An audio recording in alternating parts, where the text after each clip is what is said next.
योगी जी की तकरीर है। ये योगी जी बात कर रहे हैं और योगी जी अपना योगदान भी दिखा रहे हैं और हमने अपनी तरक्की भी दिखा रहे हैं। तो हम योगी जी के अल्फाज को हिंदुइज़्म और सनातन धर्म के हिसाब से देखते हैं और उसके ऊपर अपनी टिप्पणी करते हैं। ठीक है, चलिए आइए सुनते हैं।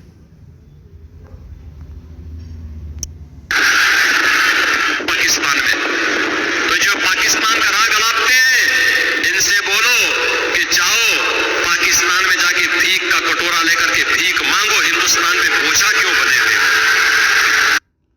देखिए, अब योगी जी का ये कहना है कि सारे मुस्लिम जो है पाकिस्तान का राग करते हैं।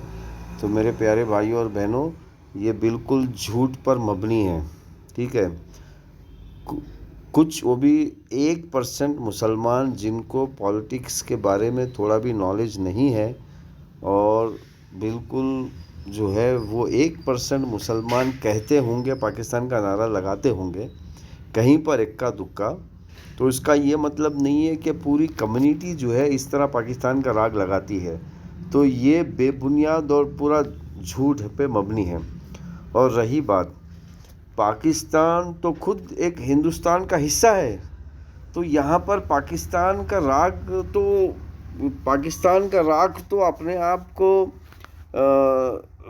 अपने आप को मतलब ब्राह्मण बोलने वाले भी लगाते हैं राग। तो वो जो राग लगाते हैं वो गलत है, मतलब सही है, और जो मुसलमान राग लगाते हैं वो गलत है। भाई मुसलमान भी यही चाहते हैं कि पाकिस्तान का जो हिंदुस्तान का हिस्सा है तो उसको हिंदुस्तान पे विलय हो जाना चाहिए, हाँ, हिंदुस्तान में मिल जाना चाहिए उसको। तो सेम बातचीत यहाँ पर संकल्प जमात भी यही कहती है और सेम बातचीत मुसलमान भी कहते हैं। तो अब यहाँ पर कौन सी गलत बात है? चलिए आगे बढ़ते हैं। जाओ ना वहीं पे, जाओ वहां पे पाकिस्तान के पास जाकर के वहीं रहो। क्यों हिंदुस्तान पे बोझा बने हुए हो? हिंदुस्तान के इस बोझे और को दूर करने की आवश्यकता है। और ये क्या कह रहे हैं कि जो मतलब मुसलमान हैं वो हिंदुस्तान पे बोझा बने हुए हैं, मतलब इनका कहना है। तो मेरे प्यारे भाइयों और बहनों, ज़रा चेहरा अगर आप देखोगे, योगी का चेहरा और मेरा चेहरा अगर आप देखोगे तो पूरे का पूरा द्रविडियन चेहरा है। और योगी का अगर आप चेहरा देखोगे तो पूरे का पूरा चेहरा ईरानियन चेहरा है, हाँ, यानी कि आर्यन चेहरा। ईरान का मतलब जो है आर्यन है, क्योंकि अरबी संस्कृत में आ लगाया जाता है, हाँ, आ लगाया जाता है, और फारसी में ई लगाया जाता है। तो यहाँ पर ओरिजिनल हिंदू कौन है? ओरिजिनल हिंदू तो हम हैं। तो आपको तो ईरान जाना चाहिए, हाँ। अब यहाँ पर देखिए, जो बाहर से आके रह रहा है वो अपने आप को नारा लगा रहा है कि हम यहाँ के ओरिजिनल हैं, और जबकि जो ओरिजिनल है, जिनका चेहरा पूरा बता रहा है कि वही ओरिजिनल है, और उनको ये कह रहे हैं कि आप जाइए। तो यहाँ पर देखिए मेरे प्यारे भाई और बहनों, यहाँ पर हिंदुइज़्म सही में ख़तरे में है, सनातन धर्म सही में ख़तरे में है। तो अगर आप सनातन धर्म को बचाना चाहते हैं, हिंदुइज़्म को बचाना चाहते हैं, तो प्लीज़ भगवत गीता, वेदा, पुराणास, उपनिषद पढ़ने की ज़रूरत है, उस पर अमल करने की ज़रूरत है। चलिए आगे बढ़ते हैं। हम वरासत टैक्स लगाएंगे। अरे मेहनत आपके बाप दादा करेंगे, आपके ग्रैंडफादर ने, आपके फादर ने प्रॉपर्टी बनाई। अब ये इसका एक्सरे करवाएंगे, सर्वे करवा करके फिर इसमें से आप ही प्रॉपर्टी पे कब्जा करेंगे, फिर उसको मुसलमानों को आवंटित करेंगे। कोई रोंगी आएगा, कोई बांग्लादेशी आएगा, कोई पाकिस्तानी आएगा, कोई अफगानिस्तानी आएगा, क्या आप इसको स्वीकार करेंगे क्या? अरे भाई, ये कह रहे हैं कि रोंगी, अच्छा, रोहिंगा भी हिंदुस्तान का हिस्सा था, वो भी इंडिया का एक स्टेट है। अच्छा, बांग्लादेश भी, वो भी हिंदुस्तान का हिस्सा था, वो भी इंडिया का स्टेट है। अच्छा, अफ़गानिस्तान, वो भी हिंदुस्तान का हिस्सा था, वो भी इंडिया का स्टेट है, वो मतलब इंडिया का एक स्टेट है। अच्छा, पाकिस्तान वो भी इंडिया का एक हिस्सा था, वो भी इंडिया का एक स्टेट है। तो भाई इंडिया के स्टेट को अखंड भारत बनाना है, तो ये नारा सेम टू सेम आरएसएस वाले भी लगाते हैं, यानी कि एक जमात जो अपने आप को आरएसएस कहती है वो भी लगाते हैं, और जो मुसलमान हैं वो भी लगाते हैं। तो ये अखंड भारत का एक नक्शा है। तो यहाँ पर ये बताइए कि आप अगर कर रहे हैं तो सही है और हम कर रहे हैं तो गलत है। चलिए आगे बढ़ते हैं। बहनों और भाइयों, इंडी गठबंधन में अब औरंगजेब की आत्मा घुस चुकी है, इसको मत आने देना। औरंगजेब को पहले ही छत्रपति शिवाजी महाराज समाप्त कर चुके हैं। देखिए, औरंगजेब भी हिंदुस्तानी थे, छत्रपति शिवाजी भी हिंदुस्तानी थे, और दोनों में लड़ाई हिंदू मुस्लिम की हुई नहीं, दोनों की लड़ाई ज़मीन के एतबार से हुई। हाँ, अच्छा, औरंगजेब के 50% जो सैनिक थे वो हिंदू थे, और शिवाजी के जो 50% सैनिक थे वो मुस्लिम थे।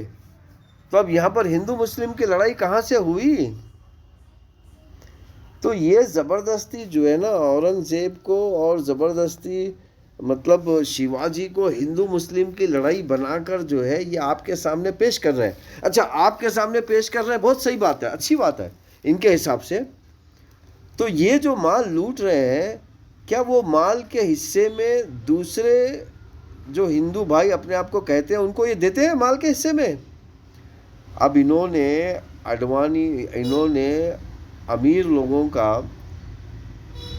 यानी कि अमीर लोगों का 35 लाख करोड़ रुपया माफ़ किया। अच्छा, जो किसान है वो हिंदू नहीं है? अच्छा, जो नक्सली है वो हिंदू नहीं है? अच्छा, जो दलित है वो हिंदू नहीं है? तो उनका कर्जा आप माफ़ नहीं करते? अच्छा, यूपी की लगा लो, यूपी में आज हर गांव में, हर शहर में, देखिए यूपी में कम से कम 2000 तो शहर होंगे, 2000 शहर में कम से कम 10 रंडी खाने हैं। चलो 10 तो मैं आपके हिसाब से सोचो तो आप ज़्यादा पकड़ लो, एक रंडी खाना तो है ही है।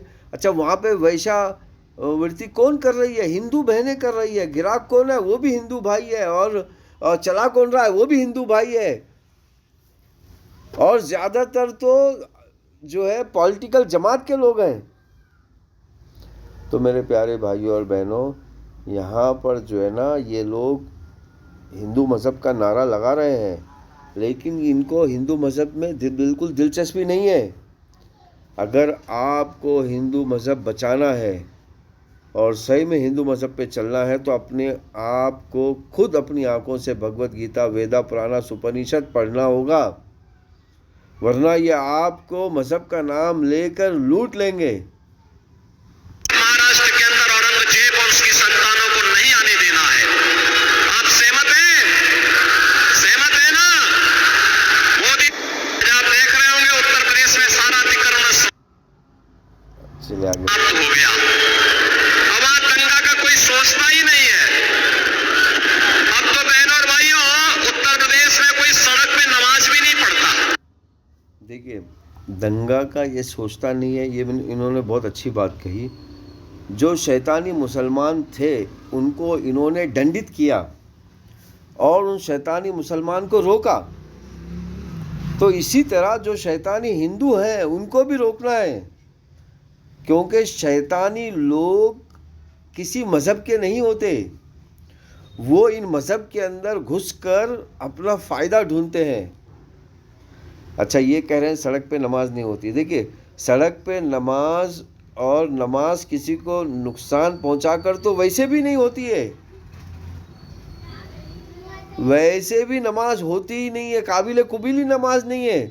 तो जो शैतानी मुसलमान ये काम कर रहे थे, आपने उनके साथ सही किया। तो उसी तरह जो शैतानी लोग हिंदू समाज में घुसे हुए हैं उनको भी आपको पकड़ना है। अब 2000 शहर में से कितने ओल्ड एज होम हैं? आप बताइए, ओल्ड एज होम कितने हैं? कितने ओल्ड एज होम हैं ये बताइए मुझे, कितने ओल्ड एज होम हैं 2000 शहर में से? हाँ, 2000 शहर में से हर एक शहर में 2-3 ओल्ड एज होम है। उन ओल्ड एज होम में हिंदू बेटा, हिंदू अपने बाप को, अपनी माँ को खुद ओल्ड एज होम में, आश्रम में ले जाके छोड़ रहा है। तो इसकी तो आपकी फिक्र ही नहीं है, इसका तो आपने कुछ कानून बनाया ही नहीं है। अब ये बताइए, गौरक्षक के नाम पे आपने कई मुसलमानों को कत्ल किया, लेकिन माता पिता का रक्षक तो आपने उसको छोड़ दिया, यानी कि जो माता पिता को कत्ल कर रहा है जीते जी, उसको आपने छोड़ दिया, जाने दिया। हाँ करो भाई करो, गपचुप करो, हमें कोई फर्क नहीं पड़ता, इससे इन हिंदू माता पिता से हमारा लेना देना नहीं है। तो मेरे प्यारे भाइयों और बहनों, ये सिर्फ जहाँ पर दुनियावी फ़ायदा दिखता है वहाँ पर ये लोग नाचते हैं, नचाते हैं और शोर मचाते हैं, लेकिन जहाँ पर मज़हब, माता पिता तो जो है वो इस संसार की रीढ़ की हड्डी है, उनकी तो हिफाजत आप कर नहीं रहे हो। तो मेरे प्यारे भाइयों और बहनों, मेरी गुजारिश है आपसे, आज हिंदू मत, हिंदुइज़्म, हिंदुत्व, सनातन धर्म, हाँ सनातन धर्म, सत्संग सब खतरे में है आज। अगर इसको बचाना है तो अपने आँखों से भगवत गीता, वेदा, पुराना, उपनिषद पढ़िए।